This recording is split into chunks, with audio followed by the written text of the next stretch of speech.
আসসালামু আলাইকুম, আমি ফাতেমা। এখন থেকে আমি শহীদ প্রেসিডেন্ট জিয়াউর রহমানের মেয়ে, জনাব তারেক রহমানের বোন, আরাফাত রহমান কোকর বোন। এখন থেকে আমরা দুই ভাই এক বোন।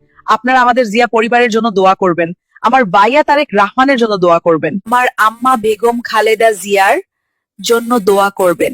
জায়গাটি শরীয়তপুর জেলার সখীপুর থানার আলুরবাজার ফেরিঘাট। এক সময়ে ব্যাপক জনপ্রিয়তা থাকলেও বর্তমানে কিন্তু পদ্মা সেতু হওয়ার পর এই জায়গাটি প্রায় হারিয়ে যাচ্ছে। পদ্মা সেতু হওয়ার আগে আমরা দক্ষিণাঞ্চলের মানুষ এই রাস্তাটাকেই সচরাচর ব্যবহার করতাম।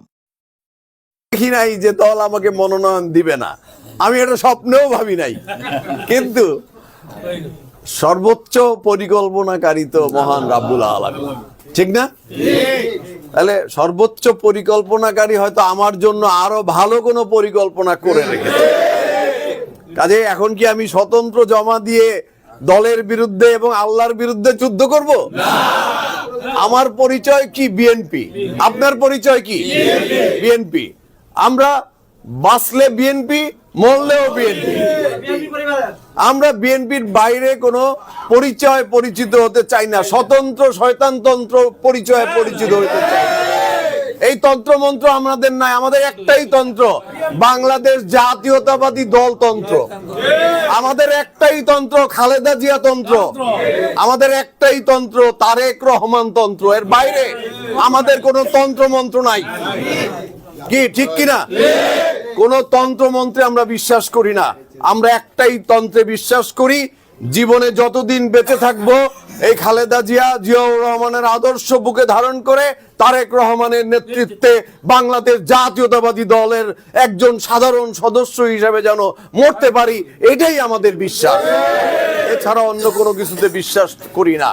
সুতরাং ধৈর্য ধারণ করেন, যতবার ধৈর্য ধারণ করেছেন ততবারই আপনারাই সম্মানিত হয়েছেন, ততবারই পুরস্কৃত হয়েছেন। কাজেই রাত বাড়াতে চাই না।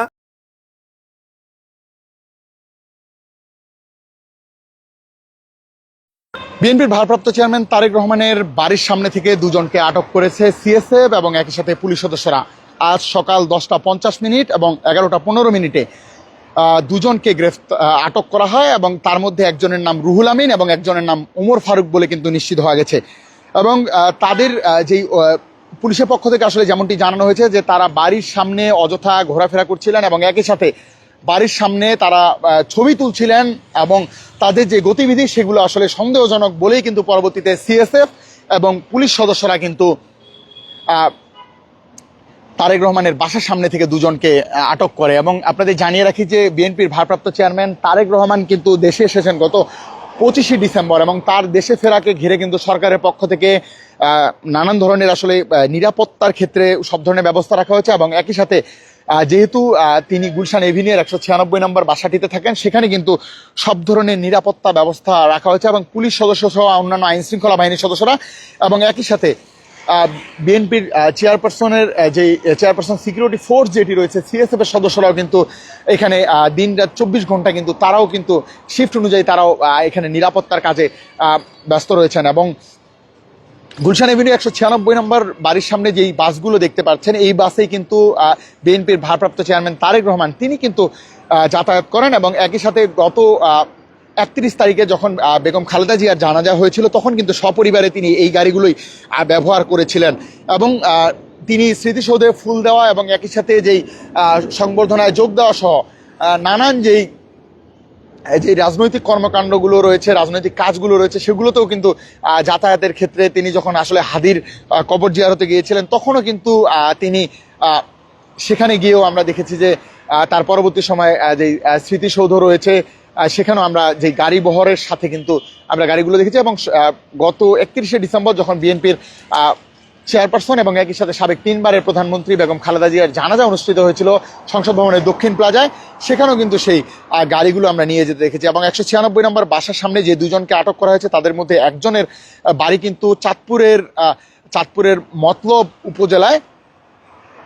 এবং যেমনটি আসলে জানানো হয়েছে পুলিশের পক্ষ থেকে, দাবি করা হয়েছে যে যেই সকাল 10:50 যে ব্যক্তিকে আসলে আটক করা হয়েছে তিনি চাঁদপুর জেলার মতলব দক্ষিণ উপজেলার বাসিন্দা বলে পরিচয় দেন। এবং একই সাথে এরপরে 11:15 ওমর ফারুক নামে যেই ব্যক্তিকে আটক করা হয়েছে তার পরিচয় কিন্তু তাৎক্ষণিকভাবে নিশ্চিত হওয়া যায়নি। তবে যেমনটি আসলে জানানো হয়েছে যে তাদের শরীরে তল্লাশি পরবর্তী কিন্তু 2 পুরিয়া গাঁজা কিন্তু পাওয়া গিয়েছে, এমনটি কিন্তু পুলিশের পক্ষ থেকে দাবি করা হয়েছে। এবং তাদের যে গতিবিধি ছিল সেই গতিবিধি কিন্তু সন্দেহজনক, এবং একই সাথে তারা যে ছবি তুলছিলেন সেগুলো কিন্তু আসলে এই জায়গায় যারা দায়িত্বে ছিলেন তারা কিন্তু বলছেন যে তাদের গতিবিধি থেকে শুরু করে তাদের যেই চলাফেরা সেটি কিন্তু সন্দেহজনক ছিল। এবং তার পরবর্তী সময় কিন্তু বিএনপির যেই সিকিউরিটি ফোর্স রয়েছে, চেয়ারপারসন সিকিউরিটি ফোর্স বা সিএসএফ রয়েছে, সেই সিএসএফ এবং পুলিশ সদস্যরা কিন্তু পরবর্তী সময়ে বিএনপির ভারপ্রাপ্ত চেয়ারম্যান তারেক রহমানের 196 নম্বর গুলশান এভিনিউর যে বাসভবন রয়েছে সেখানে সামনে থেকে কিন্তু 2 জনকে আটক করে নিয়ে যায়। সবকিছু মিলিয়ে আসলে যদি বলি যে এর পরবর্তী সময় 11টার পরবর্তী সময় কিন্তু গুলশান কার্যালয়ে নিয়মিত অফিস করতে কিন্তু চলে গিয়েছেন বিএনপির ভারপ্রাপ্ত চেয়ারম্যান তারেক রহমান। এবং তিনি কিন্তু গতকাল এবং এর আগের দিনও আমরা দেখেছি যে তিনি সেখানে অফিস করেছেন। এবং তিনি গতকালকে হিন্দু বৌদ্ধ খ্রিস্টান ঐক্য পরিষদের যেই সদস্যরা রয়েছে, প্রতিনিধি দল রয়েছে, তাদের সাথে সাক্ষাৎ করেছেন। এবং একই সাথে আজকে কিছুক্ষণ আগে কিন্তু বিপ্লবী ওয়ার্কার্স পার্টির বিএনপি থেকে মনোনীত সাইফুল হক, যিনি বিপ্লবী ওয়ার্কার্স পার্টির সাধারণ সম্পাদক, তিনিও কিন্তু এসেছিলেন এবং তিনি সেখানে কথা বলেছেন। এবং দলীয় যে নেতাকর্মীরা রয়েছেন, গতকালকে আমরা দেখেছি বিএনপির সিনিয়র যে নেতৃবৃন্দ রয়েছেন তারাও সেখানে উপস্থিত ছিলেন। এবং টেলিভিশন ওনার্স অ্যাসোসিয়েশন এর যা প্রতিনিধি দল যারা ছিলেন তারাও কিন্তু সেখানে উপস্থিত ছিলেন এবং উপস্থিত থেকে কিন্তু তারা সেখানে শোক বহিতে স্বাক্ষর করেছেন, এমনটি কিন্তু দেখেছি। এবং আজকে কিন্তু যেমনটি বলছিলাম যে তারেক রহমানের যে বাসভবন রয়েছে, বিএনপির ভারপ্রাপ্ত চেয়ারম্যান তারেক রহমানের বাসভবনের সামনে থেকে কিন্তু 2 জনকে আটক করা হয়েছে। এবং তাদের যে গতিবিধি সেটি কিন্তু সন্দেহজনক। এবং একই সাথে যেমনটি বলা হয়েছে যে তারা আসলে ছবি তুলছিলেন, বাড়ির চারপাশ থেকে তারা ছবি তুলছিলেন। এবং ছবি তোলা পরবর্তীতে যখনই আসলে আইন শৃঙ্খলা বাহিনী এবং একই সাথে চেয়ারপারসন সিকিউরিটি ফোর্স সিএসএফ এর সদস্যরা যখনই এই বিষয়টি আসলে তারা দেখেন, তার পরবর্তী সময়ে তাদেরকে কিন্তু আটক করে নিয়ে যাওয়া হয়। এবং গুলশান থানা পুলিশ যেমনটি জানিয়েছে যে তাদের শরীরে তল্লাশি করে কিন্তু 2 পুরিয়া গাঁজা উদ্ধার করা হয়েছে, এমনটি কিন্তু জানানো হয়েছে পুলিশের পক্ষ থেকে। সবকিছু মিলিয়ে গুলশান এভিনিউয়ের যে বাসভবনটি রয়েছে এটি কিন্তু যদি একটু দেখানোর চেষ্টা করি আপনাদের, এটি যেহেতু একটু ডিপ্লোম্যাটিক এলাকার মধ্যে, এখানে কূটনৈতিক এলাকা, এখানে বিভিন্ন দেশের যেই এম্বাসিগুলো রয়েছে সেগুলো কিন্তু এখানে রয়েছে। এবং এখানে কিন্তু কড়া নিরাপত্তা ব্যবস্থা রাখা হয়। এবং সেই জায়গায় কিন্তু বিএনপি ভারপ্রাপ্ত চেয়ারম্যান তারেক রহমানের যে বাসভবন সেটি, এবং এখানে এসেই কিন্তু আটক হয়েছেন সেই 2 জন ব্যক্তি। এবং একজনের নাম রুহুল আমিন এবং একই সাথে আরেকজনের নাম ওমর ফারুক বলে কিন্তু নিশ্চিত করা হয়েছে। এবং বিএনপির পক্ষ থেকে আসলে যেই সিএসএফ রয়েছে সেই সিএসএফ কিন্তু পুলিশ ও সিএসএফ একই সাথে তাকে আটক পরবর্তী কিন্তু জিজ্ঞাসাবাদ করে এবং তাদের যে ছবি তুলছিলেন এবং গাড়ির বিভিন্ন দিক থেকে কিন্তু ছবি তুলছিলেন। অর্থাৎ এই যেই গাড়িগুলো আসলে গুলশান এভিনিউর যেই 196 নম্বর বাসভবনের সামনে রয়েছে সেই গাড়ির ছবিগুলো কিন্তু তুলছিলেন। এবং একই সাথে বাসভবনের যে ছবি, সেই বাসভবনের ছবিও কিন্তু তারা বিভিন্ন দিক থেকে কিন্তু তারা তুলছিলেন। এবং ওমর ফারুক 11টা 15 মিনিটে এবং 10টা 50 মিনিটে রুহুল আমিন নামে, যার বয়স 46 বলে উল্লেখ করা হয়েছে, এই 2 জনকে কিন্তু আটক করা হয়েছে, এমনটি কিন্তু জানানো হয়েছে। এবং এই মুহূর্তে কিন্তু যেই পরবর্তী যেই কার্যক্রমগুলো রয়েছে সেগুলো কিন্তু চলমান রয়েছে। সবকিছু মিলে এই ছিল তারেক রহমানের যেই বাসভবন, গুলশান এভিনিউয়ের 196 নম্বর বাসভবন, সেই বাসভবনের সামনে থেকে 2 জন আটকের যে খবর, সেই খবরের সর্বশেষ। इमरान खान साहब, अगर इस वीडियो पर 1 मिलियन लाइक्स आ गए तो मैं field marshal chief of army staff general Asim Munir ये वादा करता हूं तुम्हें जेल से रिहा करोगा। तो चले देखते कौम आपसे कितनी मोहब्बत करती है। तो मेरे पाकिस्तानियों, किस चीज का इंतजार कर रहे हो?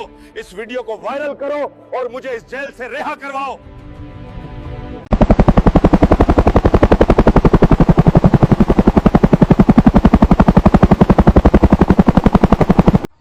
দেখছেন বন্ধুরা, কি এক আশ্চর্যের বিষয়।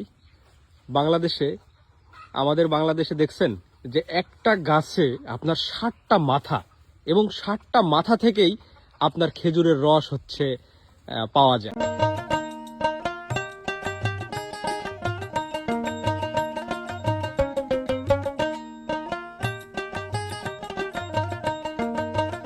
দেখুন ভাই, ইন্ডিয়াতে একটি মসজিদে হিন্দুরা দেবদেবী রেখে মূর্তি পুজো করছে, তৎক্ষণিক মুসলমান ভাইরা এসে জীবনের রিস্ক নিয়ে তাদেরকে মসজিদ থেকে পিটিয়ে বের করছে। আর আপনি কেমন মুসলমান একটা শেয়ার করে সবাইকে দেখাতে পারবেন না?